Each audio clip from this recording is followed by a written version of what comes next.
All right, sweet. All right, so introduce yourself real quick. Hi, my name's Landen Sutterby. I'm a freshman at Stockton University in New Jersey, and I play college soccer. So what division is it? It's Division III. Division three. And so you've played soccer for a long time, a long portion of your life.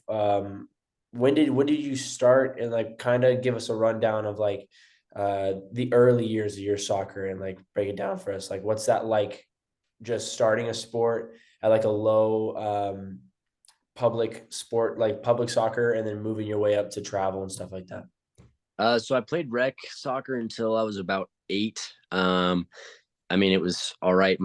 We were kind of just looking to get me into sports so I could stay occupied. And we tried baseball, soccer. Uh, Never really played basketball or anything like that, but I was kind of just doing it for rec. And I just really enjoyed it as a kid. And then as we got older, I started playing a lot more. And then around when I turned 8, we found out about travel soccer and that I was like they were finally doing it at the age of U9, so around 9 years old. And funny enough, my rec team played them in a tournament, played the travel team, and I ended up scoring a goal and getting an assist. And the coach came up to me after the game and was like, "Hey, we'd love you to come try out for our travel team, blah, blah, blah." And then around 9, 10, I joined the travel team, started playing. It was more for fun at first, but as soon as travel started hitting, then started getting more serious because it was a lot more money and a lot more time. So there's no more just joking around and messing around at practice. It started becoming like an actual like lifestyle.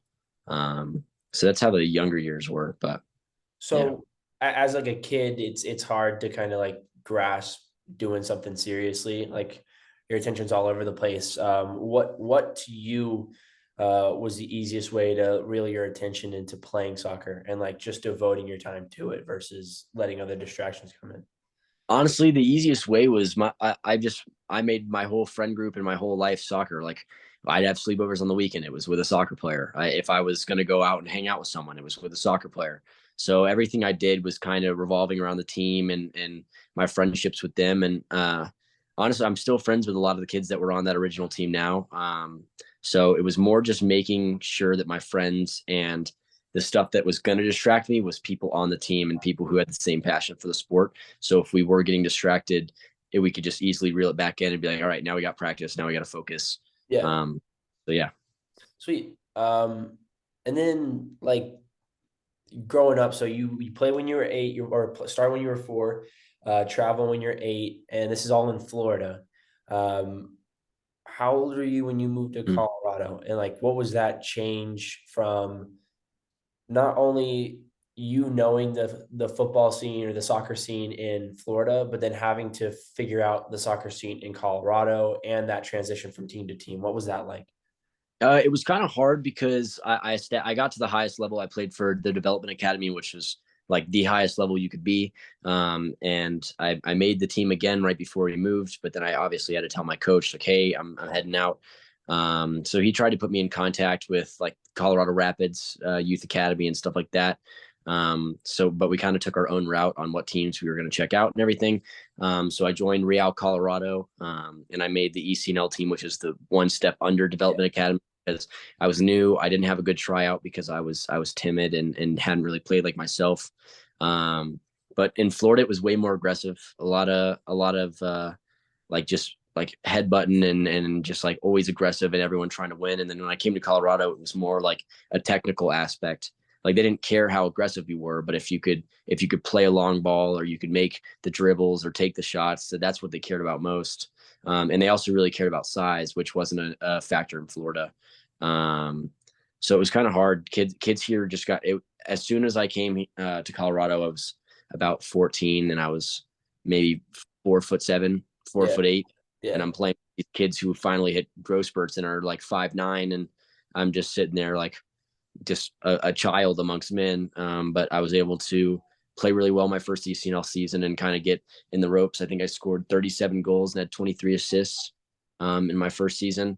Yeah. Um, but then I got into a feud with my coach because he was having trouble playing me, and I was telling him, I'm like, I lead in goals, I lead in assists. Like I was leading the team. I was a captain. and he was having issues with me, and made me lose my love for the sport. That was my first and last, or that was my first season in Colorado, and it was my last for a while in the club scene. Yeah. So we know, or I've written about how you ran cross country, and you're wearing your cross country shirt right now. Yeah. But so you quit soccer and you decide to run. So like I know what that experience is like because I did this. I did the same thing with my sport where I quit hockey and then I started running. Um, when I did that, I didn't really miss hockey. Like when I made it, it was a clean cut, and I was like okay with it. What about you? Like, were you clean cut from there to the moment where you came back to it, or were you like not sure when you did quit? Like, what was that? What was the whole situation like to you? So I originally did track and cross country just to stay in state for soccer season because I hadn't made up my mind about quitting yet. Um, but then at similar soccer, like all my friends were on the cross country team, all my friends were running. So I kind of just surrounded myself with them, and once it came to soccer season, I just was like, you know what, I would rather stick with running because I was making friends in high school. I was in great shape. I liked the way I looked. I liked the way I felt. So I kind of just stuck with that. It was practices, it sucked. I went from playing soccer where we shoot on goal and everything was like, it's like, hey, I scored. Like it was like a team sport, but I was getting glory from it. Cross country, it didn't matter how well I ran. It just mattered how well the other six runners ran. Yeah, Um, that was a hard adjustment for me because I was used to like if my team needed it, I was the one to step up. But in this, even if I stepped up, if my team did bad or the rest of my runners did bad, it didn't matter how well I did. yeah, Um, that was a hard adjustment for me because I was, if I would run well and the other JV players at the time would run poorly, it was just like, I got no looks. I didn't get any like yeah, excitement. And in practices running 6 miles you have a long day of school and then you got to go run 6 miles. Like that wasn't, it was, it was a struggle, but my friends were there and I run with them and talk with them. So it definitely made the adjustment easier. But it was by no means easy. yeah. I mean, your best friend was on the team too, so that makes sense. Yeah. Yeah. But so I also we talked earlier when me and you ran all the way up until COVID, and then COVID hit, and you kind of started to get back into soccer during COVID, right before I left for college, and then you ended up getting back into soccer completely. Like I know that you were watching stuff and and starting to pay attention to soccer again. But when were you like finally like I want to play again? Like I'm done kind of running. Because did you run again when COVID was done? Like when we got back to school? Um, so what got me back into soccer so I ran junior year first semester. Yeah, So that was right after COVID. But soccer season and COVID usually overlapped like through high school. So I came back and ran, but I dealt with two ankle sprains and was kind of done. I'm like, I can't, like my sport is running and I can't use my ankles or feet. I just kept rolling my ankles. And my dad loved the fact that I played soccer. And so when I quit, it kind of sucked for him. And he was like, you know what, there's soccer season in spring. Why don't you just give it a shot? And I was like, I really don't want to. I hated the sport. I kind of just distracted myself and told myself I didn't like it. But he came in one morning, like a week before tryouts at 7 a.m. and was like, hey, you're going out to the tryouts. If you don't like it, I won't force it. But if you do like it, keep playing. yeah, Uh, and I went back out and I enjoyed it. I was like, hey, you know what? This is fun. Like my practice is kicking a ball and shooting and playing with a team and meeting new people. So I was really into it at first. And then I actually missed the tryouts, the first two of the three tryout days, because I was in Virginia running track nationals. yeah, Uh, and then I came back the third day and they told me I made varsity. And I was like, whoa, like I didn't expect that. They usually don't yeah, pick especially because I hadn't been playing. And then first season, I was kind of slow through the first few games, needed to get back into soccer, obviously. And then one of the last games of the season, I scored a hat trick at home, and it was the last goal I scored was a buzzer beater, and the stadium erupted. People ran on the field. All the fans got kicked out of the stadium eventually because the ref was like, we can't have fans on the field because it's dangerous. But that's what kind of made me be like, oh, I do miss this sport. And then one of my friends on the team was like, hey, come try out for our travel team. Like, you'll make it. You'll probably be one of the best on the team. Like, just come try. And I did, and it just all happened because of a goal Yeah. and the Yeah. feeling. But honestly, I think my dad for getting me back into it, even though I was annoyed at the start, it was the right decision. Um, and playing club was fun. I ended up making the team under ECNL because I was just getting back into it. But I was practicing with ECNL and getting looks from them. So it was kind of good to know that I left and came back to a similar spot. Yeah. Uh, Yeah. so yeah. And then so you get past your last year of um of soccer in high school, and you're like coming down to decision time for colleges. So I like that process was long in terms of finding colleges and flying out and going out to tons of colleges. Um, Mhm.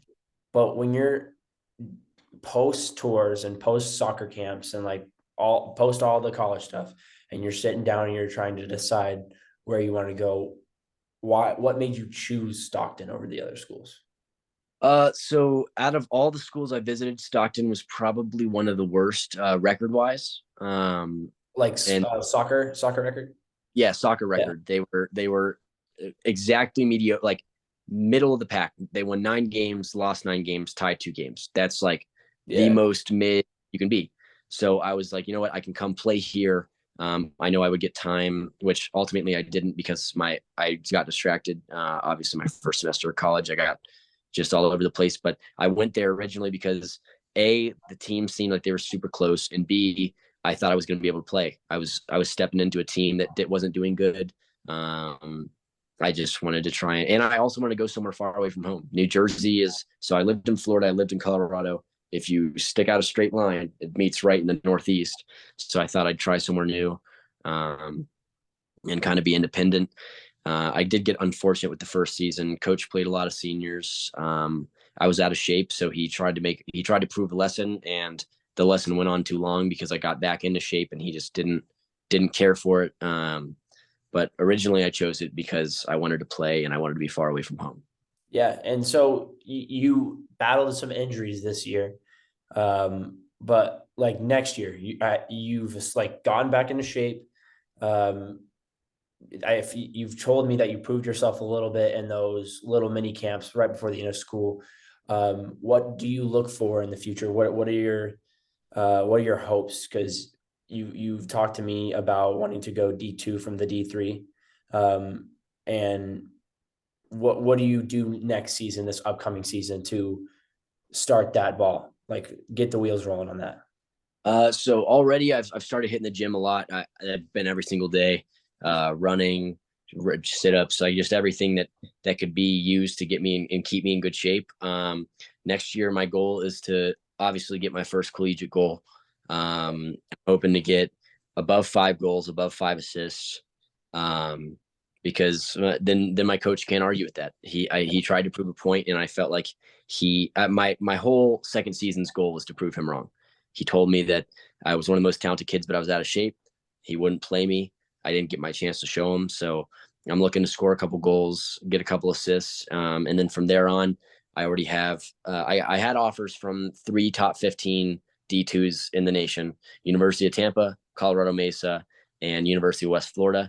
But I chose a different school. So my goal is to get back to that level that I was. And just progress, whether it's slow, whether I join D2 and don't get a lot of time in the spring, but can prove myself junior year. Mhm. That's obviously a goal for me, but I don't want to stay stagnant. Mhm. I want to up, and I want to be able to. My other goal is to get scholarship, Yeah. get a soccer scholarship. Yeah. Well, oh, sweet. That yeah. So are any of those schools like still on the board? Like, are you thinking about any one of those three schools still? University of Tampa, obviously still thinking about it. Mesa, I like the school.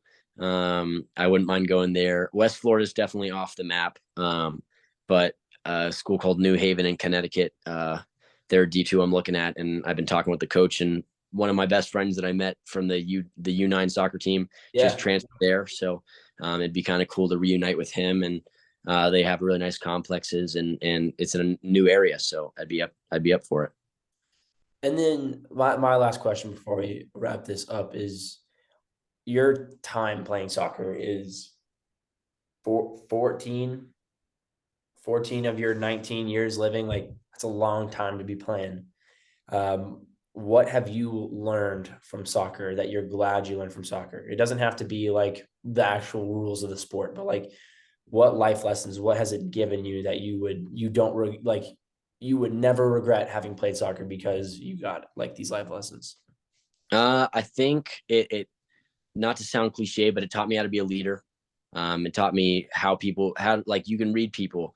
Some people respond to you being hard on them and being like, "Hey, that was bad. You need to pick it up." Some people respond to, "Hey, it's okay," like positive, like Affirmation.